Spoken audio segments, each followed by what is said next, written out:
I've always believed that relationships reveal themselves under pressure, not in the calm, curated snapshots we post online, but in the raw, unscripted moments when patience runs thin. That belief was tested the night everything snapped. We were at a small gathering, a cozy, dim-lit restaurant downtown where we'd met a few of her coworkers for drinks.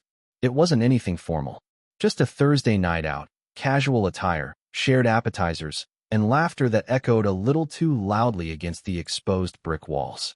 I was seated at the end of the table, nursing a scotch while she leaned in closer to her friends, lost in animated conversation. I didn't mind at first. She was always the center of attention, and frankly, I enjoyed seeing her happy. Or at least I used to. The tension began subtly. She rolled her eyes once when I asked a server about one of the dishes. Then came the sarcastic chuckle when I mispronounced an item on the wine list. I brushed it off. Maybe she was just trying to be funny in front of her friends. But then the tone shifted. The mood at the table grew sharper. She made a joke about how long it takes me to understand basic things. I laughed with everyone else, reflexively. But something in me bristled. One of her friends, a guy from marketing, leaned over and asked her what it's like being married to someone so responsible. A compliment. I almost smiled. That's when she snorted and said, "Responsible? Please. Try clueless." He still double-checks with me before buying groceries. The table erupted. I stared at her, confused. She didn't even glance in my direction. I said something, I don't even remember what, maybe an attempt to change the subject, but she cut me off. Loud. Sharp. "Why are you so stupid sometimes?" Her voice sliced through the hum of the restaurant like broken glass. Conversations at nearby tables quieted. A couple turned to look. My ears rang from the heat rising in my face. A hollow laugh escaped her lips as she lifted her glass, red wine half full, and, with the kind of theatrical flourish you'd expect in a movie, hurled it across the table. It struck the edge of my plate, shattering on impact. Wine splattered across my shirt, my hand, the tablecloth. Shards skittered across the floor. Gasps. Someone cursed. A server dropped a tray. The table froze. She looked around, eyebrows raised, like it was all an accident. But it wasn't. Her smirk confirmed that. I wiped my hand with a napkin, doing my best to keep my breathing steady. No one said anything. Her friends stared into their drinks or at their phones. One woman offered a half-hearted, maybe he was joking, as if trying to salvage the moment. My wife didn't respond. She picked up her phone and started scrolling, as if none of it had happened. I stood up, my chair scraping back against the wood floor. The restaurant felt too quiet, too full of eyes. I should have felt embarrassed, humiliated even. But there was something else underneath, something calmer, colder. She glanced up. "Oh, come on, don't be dramatic. Sit down. You always make everything worse." That moment right there, her tone, her expression, like I was the child acting out while she played the exasperated adult. It hit harder than the glass. I didn't argue, just reached for my jacket. My hand paused briefly on the back of my chair, absorbing the scene one final time. The wine-stained tablecloth, her smug expression, the silence from the others. Every detail etched into my mind. As I turned to leave, she called out behind me. "Where are you going now? Running off like you always do?" I kept walking. I wasn't running. I wasn't storming out in a fit of emotion. I was walking away because staying would have meant accepting that version of me she kept trying to sculpt. The clown, the dullard, the fool who's too dumb to know when he's being ridiculed. Outside, the night air hit me like a baptism. Cold, grounding, fundamental. I wondered at first. My phone buzzed, texts from her, but not apologies. Memes. Sarcastic gifs. A message that read, "Don't forget to pick up paper towels on your way back, since you're already out." Followed by a laughing emoji. Mockery. That's what I got. After being berated in front of strangers and pelted with a glass, her version of damage control was to treat it like a joke. I stood under a flickering street lamp, trying to piece together what to do next. There was no storm of anger inside me, just silence. The kind that comes after something breaks and you realize you've been holding onto the shards without noticing the blood. It wasn't just about that night. It was about the pattern. The way she chipped at my confidence until I second-guessed every move. The smirks when I shared an opinion. The passive-aggressive digs disguised as just being honest. I saw it now. All of it. She hadn't changed. I had. I'd shrunk myself so many times to avoid conflict that I barely recognized the man I used to be. I didn't go home that night because I needed space, not the kind you beg for in arguments, the real kind, the kind where you're no longer under someone else's thumb.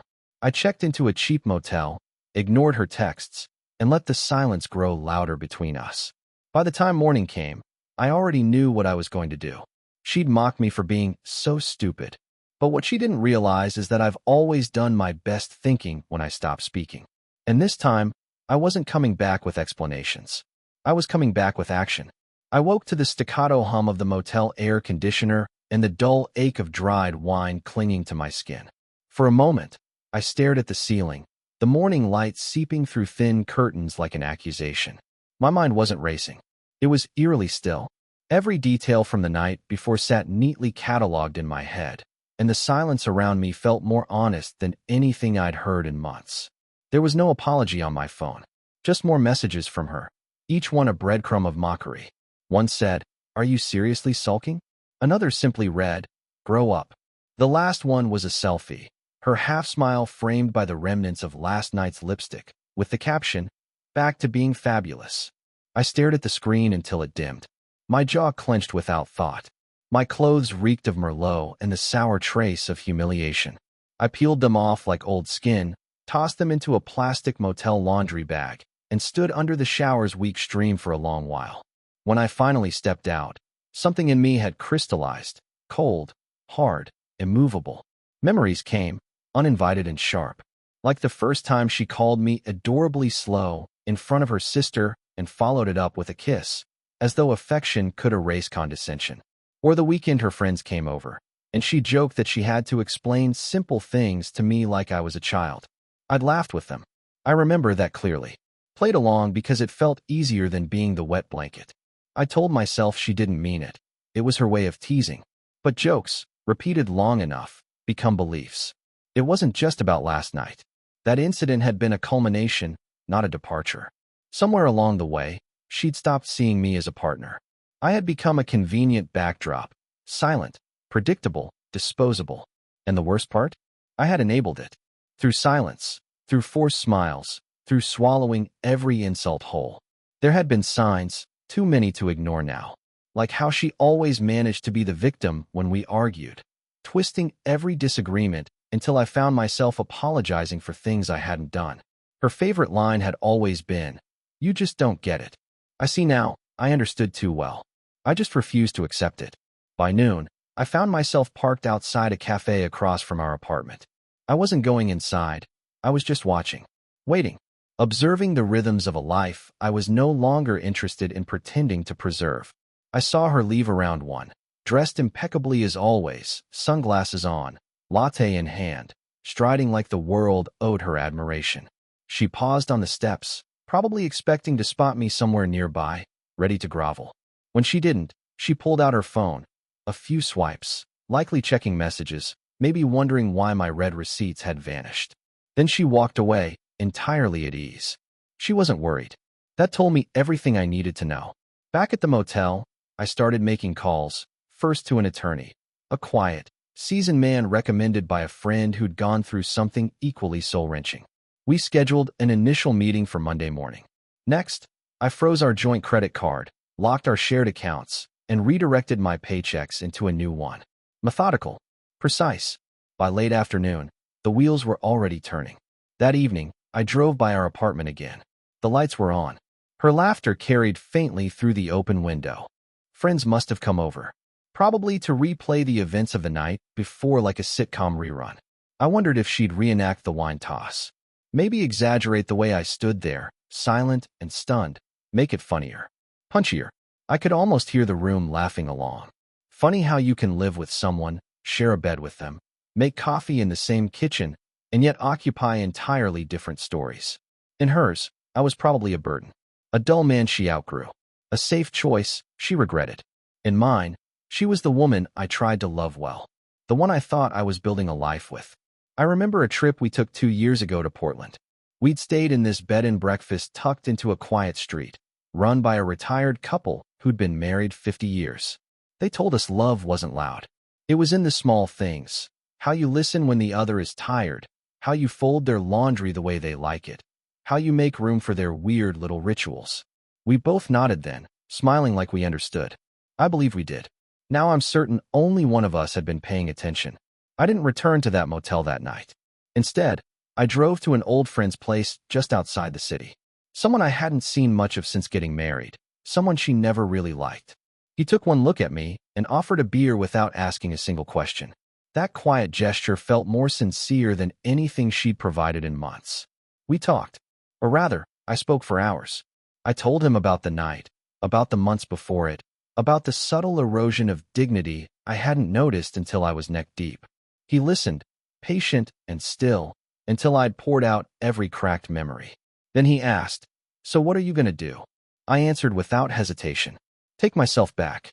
That night, I lay on his couch, staring at the ceiling fan as it turned slowly overhead. The sound reminded me of the one in our apartment bedroom, the one that clicked faintly with every rotation. I used to find it comforting, familiar. Now, I couldn't imagine anything more suffocating. She had mocked me in front of others, thrown a glass without fear of consequence, laughed like she held all the cards. But I was done sitting at that table and done waiting for respect to be granted like a favor. She might have expected me to return with apologies or explanations.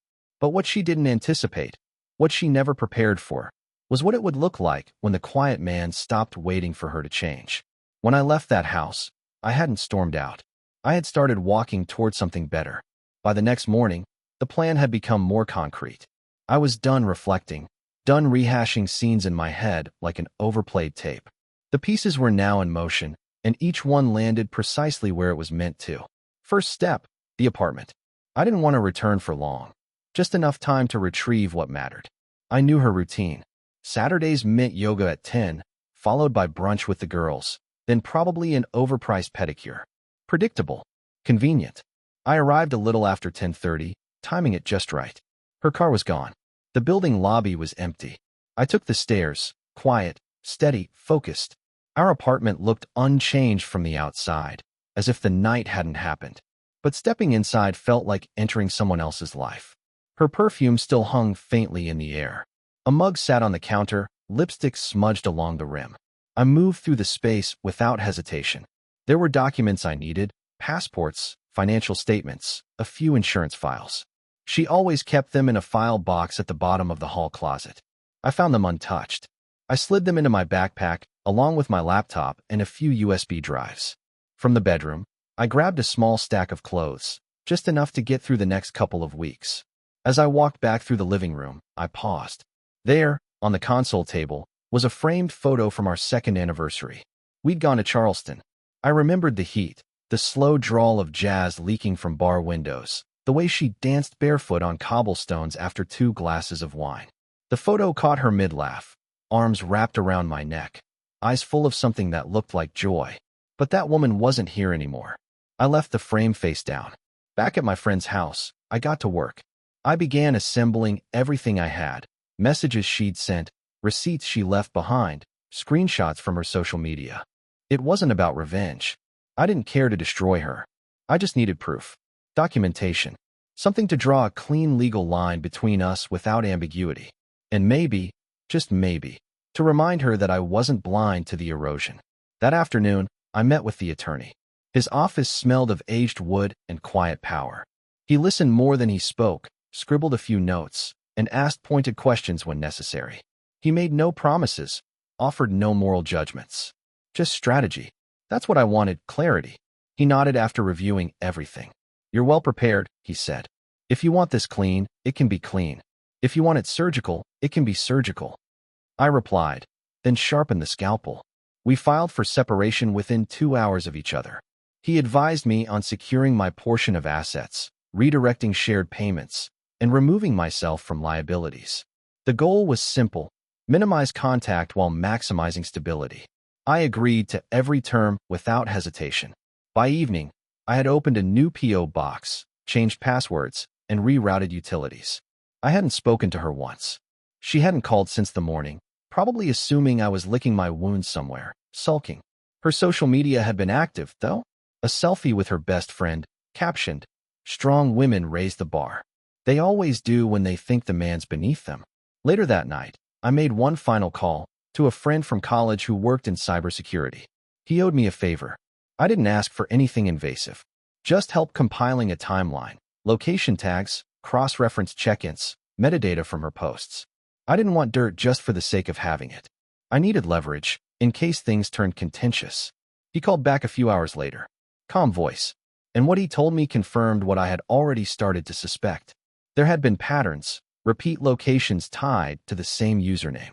Posts she liked that traced back to one particular account. An old coworker. Someone she used to describe as harmless, nerdy, sweet. The kind of man who wouldn't pose a threat. Apparently, he did for over 4 months. She hadn't just thrown a glass at me. She'd been laying bricks behind my back while mocking the foundation we shared. I stared at my phone for a long moment, thumb hovering above her contact name. A dozen things I wanted to say passed through my mind. But I didn't press call. There was nothing to gain in confronting her now. She wouldn't deny it. She'd justify it. Turn it around. She was good at that, remaking herself the protagonist in any story. Instead, I focused on the next phase. I printed everything: text logs, dates, images, metadata records, bank withdrawals, even the reservation she'd made with him under her name at a weekend spa. I didn't need to expose it publicly. I just needed it to be undeniable. Then I crafted a message. A recording. One she would hear when it mattered. Her voice had been loud the night she humiliated me. So mine would be calm, unapologetic, final. I wrote the script carefully, every word chosen. I spoke it once, into a microphone, eyes on the copy in front of me. No anger, just the truth. I told her what I'd seen, what I'd realized. How the wine wasn't the betrayal. It was the final expression of a long-running joke where I was always the punchline. I acknowledged that she might laugh when she heard the message, might even think it theatrical, but that I wasn't speaking for her approval. I was documenting a shift. Because people like her don't believe consequences are real until they're living inside them. I ended the recording with one line. Mockery has an echo, and sometimes it hits back louder than the original noise. The audio file was loaded onto a USB drive. The documents were sorted into labeled folders. I packed everything into a plain black envelope and slid it into my backpack. Then I waited. She hadn't reached out since that morning. Probably assumed I'd get over it. That we'd move on like we always did. Her with a snide comment. Me with a clenched jaw and another sleepless night. She never considered the possibility that I might stop playing the role. Her confidence was a fortress built on routine, and I was about to dismantle the pattern that made her feel untouchable. The turn wasn't dramatic. It didn't involve raised voices or shattered plates. It was clean. She'd discover it in time. And when she did, I'd already be out of reach. She arrived home at dusk. I had left earlier that day, hours before her return, but the scene was set. She must have expected tension, maybe an argument still simmering from my absence, or a passive-aggressive sulk waiting to be peeled open with fake apologies. What she stepped into, though, didn't fit any of her usual post-conflict scripts. The entryway light was on.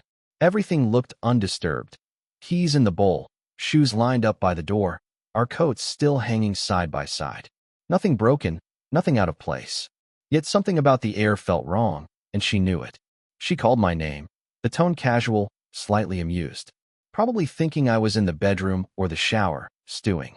When no answer came, the first flicker of uncertainty must have sparked in her chest. Her heels clicked down the hallway. The apartment, always noisy with life.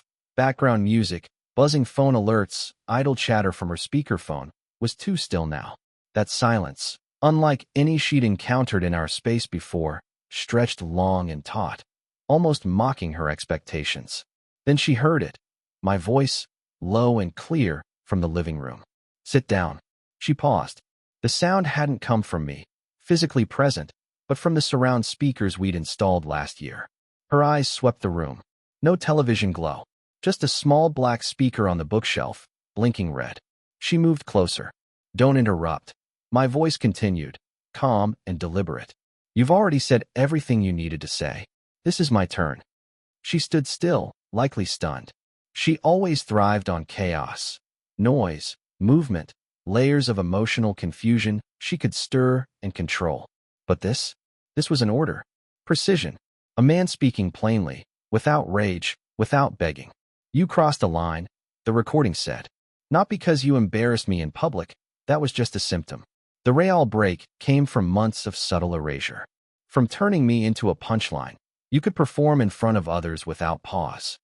I imagine her eyes darted to the corners of the room, searching for something.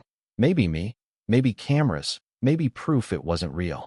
You joked about my intellect, called me weak, ridiculed things I said, and laughed like cruelty was charm. I stayed, thinking it was temporary. But you don't mock what you respect, and you haven't respected me for a long time. Her breathing must have changed then. The realization wouldn't hit all at once. It would sink in slowly, each word dragging her deeper into a version of events she hadn't written. I walked away that night because there was nothing left to explain. You made it clear how little you value what we built, so I stopped holding it together. I had included pauses between paragraphs. Enough time for her to take in the weight of each message. Enough silence to let the absence feel like a wall closing in. I met with a lawyer. We've already filed. Separation papers are in motion. Finances are divided. Joint accounts are no longer accessible. I've rerouted all payments. You will receive the necessary information through formal channels. She wouldn't have expected that part. She always assumed I'd need her more than she needed me, that she held the power. But power doesn't come from control. It comes from clarity. And I had more of that now than ever before. I'm aware of the man. The one you said was harmless. The one you visited 3 times in the last 6 weeks under the guise of self-care weekends. I have timestamps, hotel records, messages from your burner account. I didn't share them with anyone. I didn't drag your name through the mud. But don't mistake my silence for ignorance. If she sat down, it wasn't because she wanted to. It would have been reflex, the body seeking stability when the mind starts spinning. I'm not angry anymore. I'm not hurt either. Those feelings faded once I saw who you really were.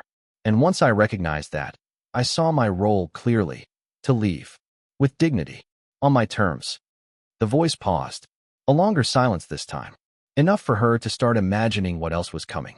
You probably assumed I'd break, that I'd fight you for scraps of affection, plead for another chance. You've always believed I needed you to be whole, but I was whole long before you arrived, and I'll be whole long after you're gone. I hadn't included music. That would have diluted the message. I wanted the words alone to carry weight, wanted the air between them to sound louder than her protests ever could. Your friends laughed with you. Some probably still do. That's fine. Let them.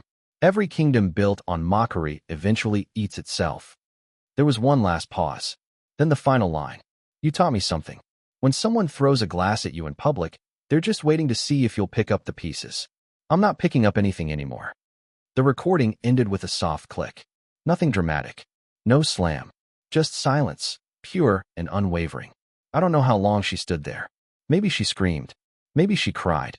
Perhaps she just sat motionless, realizing that she wasn't the only one capable of pulling strings. And that, for the first time, there would be no scene to redirect. I didn't watch. I was already gone.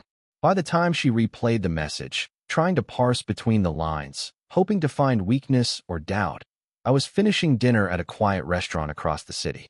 Alone, yes, but peaceful, without weight on my shoulders, without eggshells under my feet.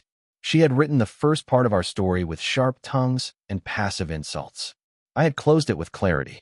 The days that followed unraveled her carefully stitched illusion. She reached out the morning after, first with a text that read, "Cute stunt. You done now?" It landed with the weight of a feather, desperate to sound unfazed. An hour later, a string of messages followed, trying different angles, playful annoyance, mock confusion, and guilt-laced curiosity. I read them all from a bench outside a courthouse where my signature finalized the beginning of her irrelevance. By noon, her tone shifted. "You're being ridiculous." Then, "Let's talk like adults." She called twice that afternoon, left a voicemail around 4, something about closure. Each word rang hollow, a performance she could no longer direct. I didn't respond. It wasn't a power play. I simply had nothing left to say. Her final message that night carried a different rhythm. "So you're really going to throw everything away over one bad night?" One night. That line revealed more than she intended. The dismissiveness. The refusal to see the cumulative weight of countless bad nights stacked atop years of subtle cruelty. She thought of it all as one event because to her, everything before had blended into routine. Disrespect passed off as personality, criticism masked as honesty. I deleted the thread without replying. Over the next week, word spread among our circles. A few mutual friends reached out to me, cautiously supportive, curious about what really happened. I offered no details, simply stating that the marriage had run its course. I wasn't there to write her downfall. She'd do that on her own. Her curated image began to erode in ways she hadn't planned. Someone across the room had captured the night of the restaurant incident, a stranger. The clip went up anonymously, just a few seconds of her voice cutting through the din, followed by the sound of glass striking the table and me rising to leave. It gained traction online within a niche corner of social media. Some comments praised my restraint. Others dissected her tone. A few simply asked, why record it at all? But the damage was done.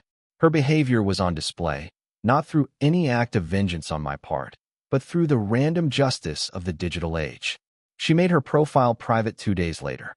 At work, her reputation, long managed with curated confidence and sharp attire, began to shift. I heard from a colleague that her team meetings now felt strained, that people tread lightly. Respect earned through fear rarely survives exposure. Meanwhile, I built a new rhythm.